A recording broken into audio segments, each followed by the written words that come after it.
Okay, so Giddens is a bit more complicated with the ideas, but I'm going to do my best to try and break them down. So you should be using him in your theoretical work and also for your case study. And basically, he talks about how people understand and shape their self identity in modern society. So, how do we understand who we are and how we fit into the world, and how does the media feed into this? Okay, so it gives you some background information about him, but his key themes, right? So the fusion of individual actions and grand social forces in one theoretical approach. Now he calls this structuration, all right, which is basically just a complicated way of thinking about the structure of society. So I want you to think of the image of ants and an ant hill. Okay, so keep that in your mind just for the moment. So he thinks about the impact of late modernity. Okay, well, basically, it's a change in society. So it's talking about modern society. So earlier on, you saw the definition of that. So it's like, how do we see ourselves in the modern world, and are we living in a time where things are actually really structured for us, or are they more fluid?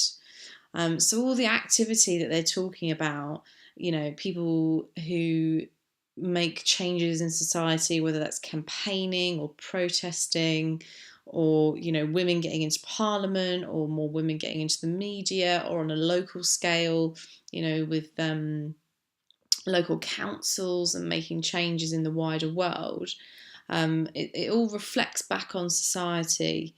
Okay, so you've got to think about what that impact is of that small action on the wider world, and how that relates to how people see themselves within their community. So you've got small community action, things like if you wanted to protest against the local school closing down, that reflects you as a person, that has an impact on your identity. Social actors are basically the same thing as what we're talking about with users. Okay, so we're not audiences anymore, we're people who are acting in society, hopefully following all the rules, and that has an impact on our identity as well. Our relationships, not only with the media but with each other, friends, family, all that kind of thing, how that impacts on our identity, but is also the result of the modern times that we're living in, as well as institutions. Okay, so our relationship, not only with our institutions like school, religion, family, culture, but also in terms of media institutions, like the film industry and the music industry. So all that activity, all the stuff that we do in our daily life, has an impact. We're impacted by the time that we're living in. The third one, so consequently, everything has been democratized. So we're no longer in a sort of dictatorship, or we're not in a dictatorship society. We never have been. We have brought dictatorships to other countries through colonialism, but that's hundreds of years ago, and we'll talk about that later.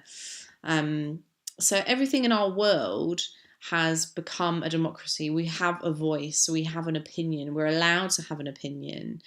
In intimate relationships, it's not, me Tarzan, you Jane, you will do what I say. Those still exist. However, in our society, in this period of late modern times, or late modernity, we have more choice in how we act, and we have a democracy. Okay, it's not like the be all and end all, I say this, you do it.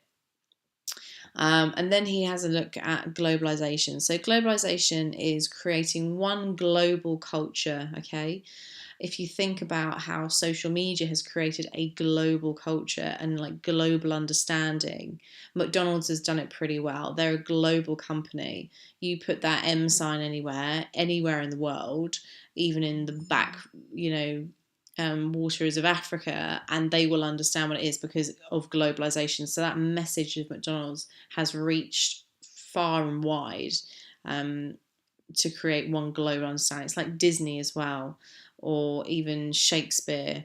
If you go to the Globe Theatre, they act out the plays using a lot of physical comedy, and a lot of gesture and a lot of facial expression, a lot of body language, because it's globally understood. All right, so you could be non-English speaking a go and still understand roughly what the play was about. So it's because we have a global understanding of gestures, to smile, to be sad. Okay, we globally understand that. So you can use that to create a global understanding, and it's globalization. So going back to the idea of this anthill, some theorists they're calling it the macro level, okay, which is the big stuff, okay, and you think about that is the anthill, right? That is the big picture of society. And there are some who look at the micro level, so looking at the ants, all right, so we're the ants who are operating in this big anthill society, okay, it's been built for us. There are systems that you have to go through, tunnels that you have to go through to get where you're meant to be. And ants are a really good metaphor because they all have their place. The workers, the queen, the builders, all that kind of thing. And we all operate and join in this big society to make sure that it all works. If one person doesn't do their job, the anthill falls down. And that's what they're thinking about in terms of how this small individuals can make bigger changes in the bigger picture, in the bigger society, kind of like what Adorno and Fisk were talking about, especially Fisk. Fisk believes that it's the individuals who can create change, who can, collapse the anthill or build it back up. Okay, whereas Adorno is saying, well, the anthill exists and it'll always exist, and you're just going to have to, you'll be controlled by it. All right, so hopefully that has made some sense.